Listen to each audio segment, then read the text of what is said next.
freedom is never voluntarily given by the oppressor, it must be demanded by the oppressed.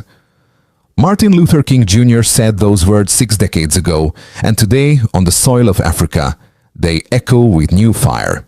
Imagine this. A continent of 1.4 billion people, long trapped on the digital toll roads of Silicon Valley, suddenly flips the switch on an internet of its own.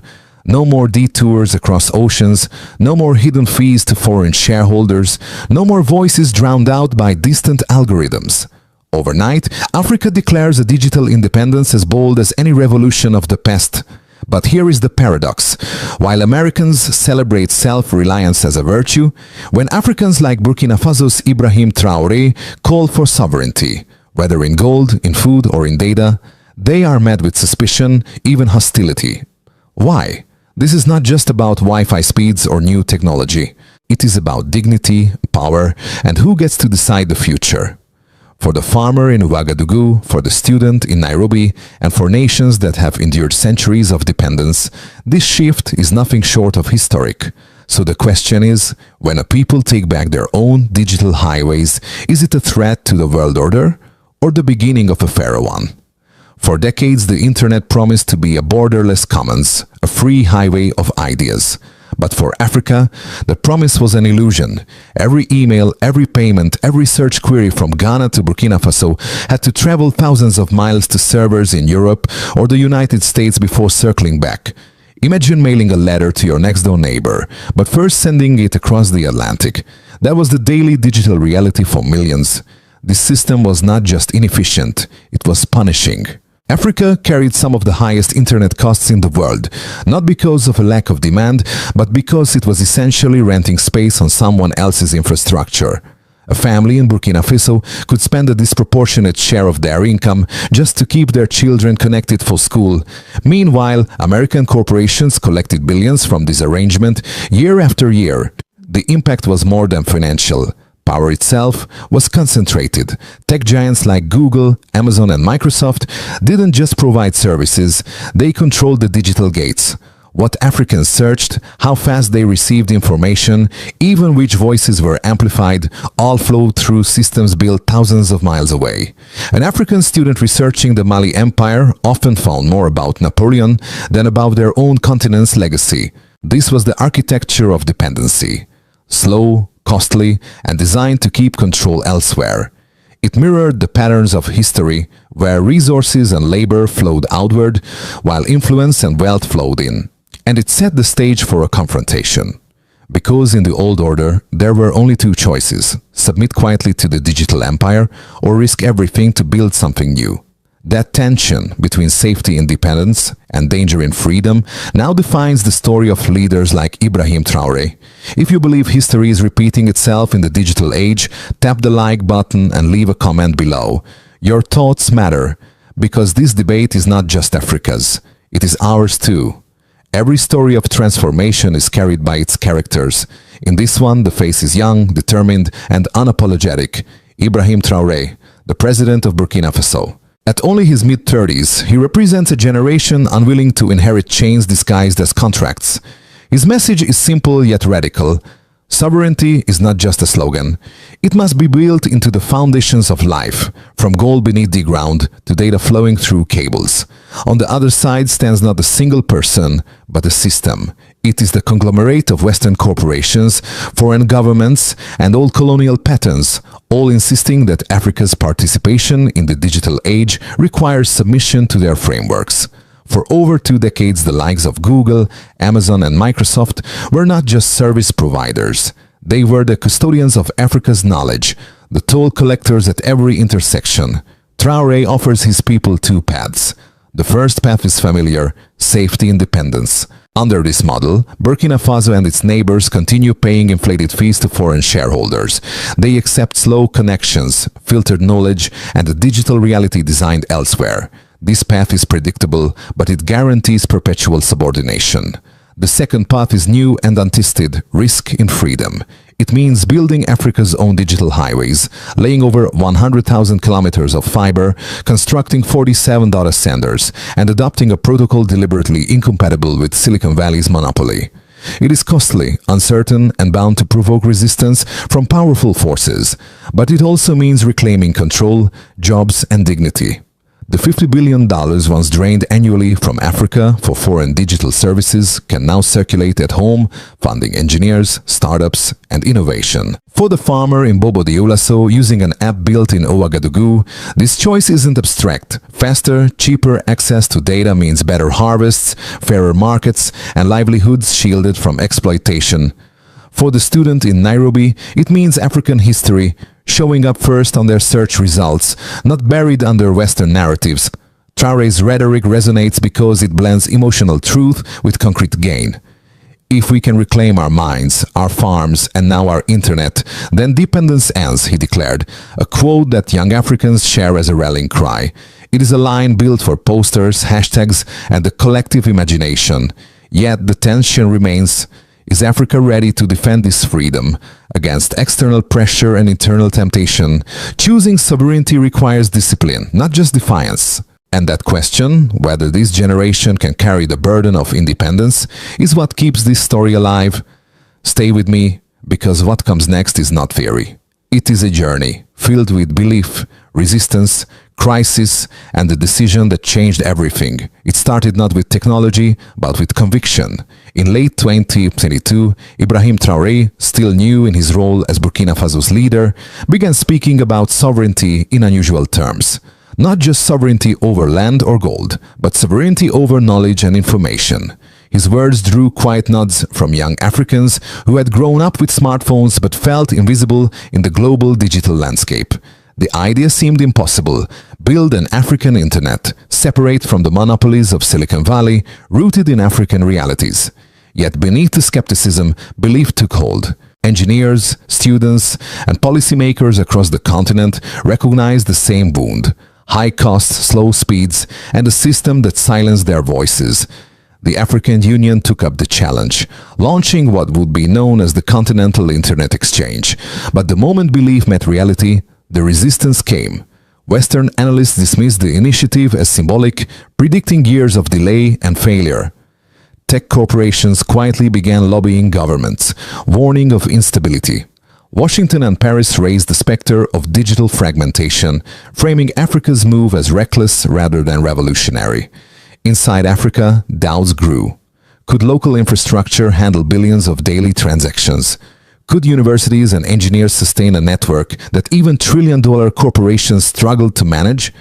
For a time, the fear was real. Traoré's path looked too risky, too expensive, too radical. Yet on the ground, something remarkable happened. Fiber optic cables were laid across deserts and jungles. Data centers rose in capitals from Dakar to Nairobi. And when the switch flipped, reality stunned even the skeptics. The crisis arrived not in Africa, but in Silicon Valley. Within days of launch, over 200 million Africans migrated to the new system. No tech platform in history, not Facebook, not TikTok, not WhatsApp, had ever seen adoption on such a scale so quickly. Executives at Google and Microsoft convened emergency meetings. The problem was not just competition. The new African protocol was incompatible by design. Google's crawlers couldn't index it. Microsoft's cloud couldn't penetrate it. The monopoly was broken at the root. At the same time, pressure mounted abroad. Policymakers in Washington debated whether sanctions could be justified under the banner of digital security. European governments feared losing influence over narratives they had shaped for decades. Headlines warned of a splintered internet, as if Africa's sovereignty were a threat to global order. For Traoré, the crisis was proof of victory and a test of endurance. Standing before his people, he declared, "Dependence ends the day we decide it ends." The word spread like wildfire across African social media, becoming both a shield and a challenge. Then came the breakthrough. Across Africa, the benefits were immediate and visible. In Nairobi, students streamed lectures without interruption. In Lagos, businesses saved money as payment systems no longer detoured through Europe.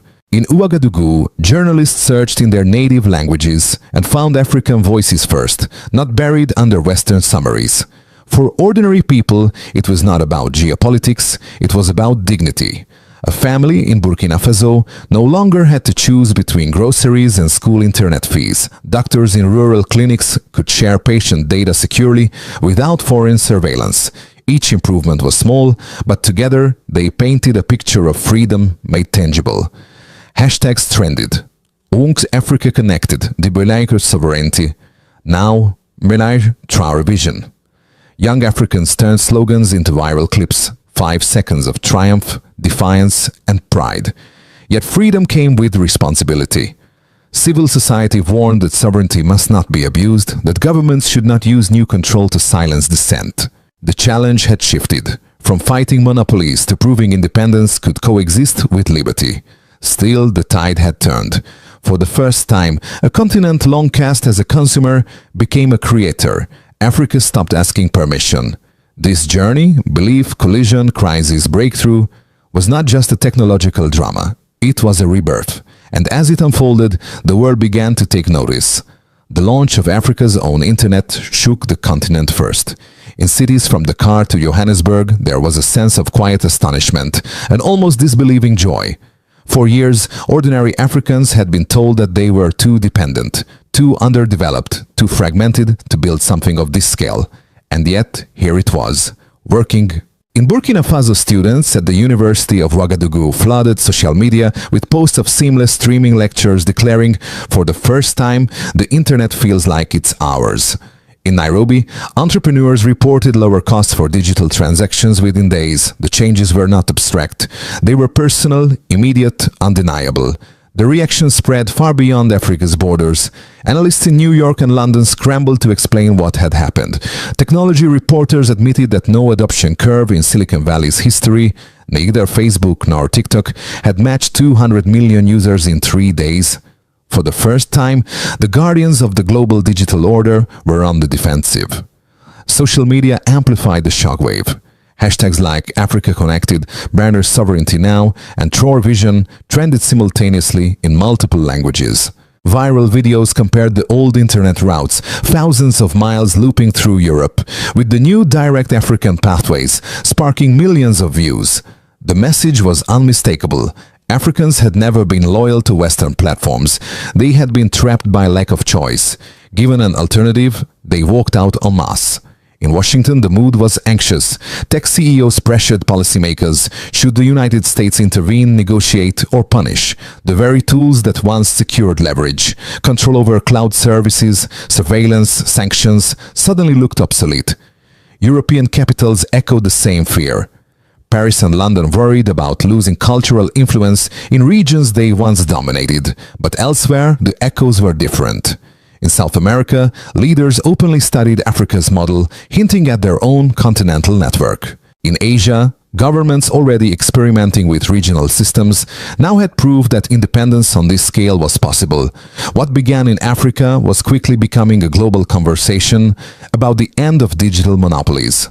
Inside Africa, however, the story was no longer about leaders alone. It had become a community movement. Youth groups, activists, and educators adopted the internet exchange as a symbol of dignity.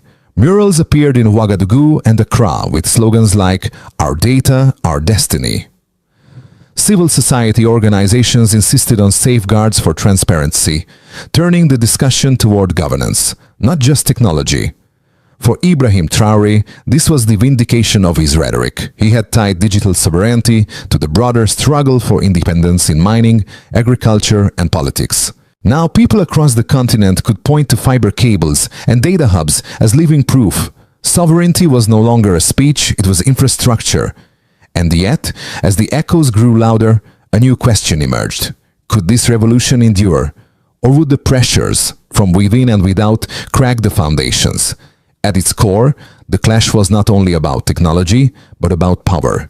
For decades, Africa's digital lifelines were routed through servers owned by a handful of Western corporations. Every email in Ghana, every online transaction in Burkina Faso, every search from Kenya was funneled through networks beyond their borders. This design created dependency. Africa was not an architect of the digital age, but a tenant on someone else's property. 3 flaws defined the old system. First, it was expensive. By renting space on foreign infrastructure, Africans paid some of the highest internet prices in the world while receiving some of the slowest service. Second, it was unreliable. A student in Nairobi might wait minutes for a textbook download that took seconds in Boston. Third, it was disempowering. Search algorithms consistently elevated Western content over African knowledge, shaping not only access to information, but the narratives themselves. The continental internet exchange shattered that design. Instead of routing through Paris or Seattle, data now traveled through local cables and data centers, over 100,000 kilometers of the fiber connecting African capitals, with 47 major centers already in operation. The new protocol, deliberately incompatible with Silicon Valley's indexing system, ensured that African voices and local languages were not just included, but prioritized. In practical terms, it meant that when someone searched Burkina Faso independence, they encountered African scholarship, digitized oral histories, and native perspectives before anything else. The economic logic was equally revolutionary. The $50 billion a year once funneled into Western cloud services now circulated within African economies. Each dollar spent built data centers, employed engineers, and seeded startups. Rather than importing services, Africa exported confidence and retained wealth at home. And behind the numbers lies a moral question. Why is self-reliance celebrated in the West but questioned in Africa? When European nations defend their sovereignty, it is seen as natural. Yet when African leaders like Ibrahim Traoré demand control over mines, farms, and now data, it is framed as radical, even destabilizing. This double standard reveals the deeper bias of the old order. Independence is acceptable only when it does not challenge existing power. On a global scale, the shift signals something larger, the fragmentation of a once unified internet. Instead of a single system dominated by a few corporations, we may be entering an era of regional ecosystems, each sovereign, each accountable to its own people. For some, this is a threat. For others, it is a correction long overdue. What Africa has built is more than cables and servers. It is a philosophical blueprint, a world where dignity is coded into the architecture and where sovereignty is not just a political claim, but a digital reality. Picture this. The lights of Ouagadougou glowing against the night sky, cables beneath the earth carrying not just data, but destiny. For the first time, Africans are not passengers on someone else's network. They are drivers, building roads of their own. The climax of this story is not a single event, but an image. Students in Nairobi streaming their lessons without interruption. Farmers in Burkina Faso trading with one another in real time, bypassing foreign tolls. A young coder in Lagos watching her app reach millions of neighbors instantly. Each scene is ordinary, and yet each is revolutionary. The symbolism is unmistakable. For centuries, Africa's wealth flowed outward. Gold, cotton, cocoa, oil. Now even the invisible wealth of data was leaving. With the continental internet exchange, that flow reverses. Knowledge, money, and opportunity circulate inward, building strength from within. At rallies, murals, and social media posts, the message condenses into words that fit on a banner or thumbnail. Our hands. Our life. Our future. It is a phrase chanted by youth groups, shared by civil society, and repeated in speeches by leaders like Ibrahim Traoré. It is not only a slogan, but a promise that sovereignty is no longer just rhetoric. It is fiber. It is code. It is lived reality. For an older American audience, the moment may evoke memories of civil rights marches or the fall of the Berlin Wall. The imagery is different, but the heartbeat is the same. People refusing to be defined by someone else's system. If you believe this turning point deserves to be remembered, subscribe now and add your voice in the comments. History is written not only by leaders, but by those who choose to witness. The story of Africa's internet revolution is not confined to one continent. It is a mirror reflecting questions that reach far beyond Ouagadougou or Nairobi. In the United States, older generations remember when manufacturing jobs left for overseas, when Wall Street crises rippled through every small town, when foreign oil shocks dictated domestic policy. Each moment carried the same lesson: dependence is fragile. Today the battleground is digital. Who controls your data? Who shapes the knowledge you consume? For Africans, the answer used to be simple: corporations thousands of miles away. Now with leaders like Ibrahim Traoré, that answer is changing. But the question remains just as urgent for Americans, Europeans, and Asians alike. In a world of pandemics, cyber attacks, and financial shocks, sovereignty is no longer just about borders. It is about the invisible infrastructure of everyday life. The cables under the oceans, the servers in distant cities, the algorithms ranking what you see. And if Africa can reclaim control, should others not also reconsider what it means to be free in the digital age? This is not about isolation, it is about balance. About ensuring that the tools designed to connect us do not quietly enslave us.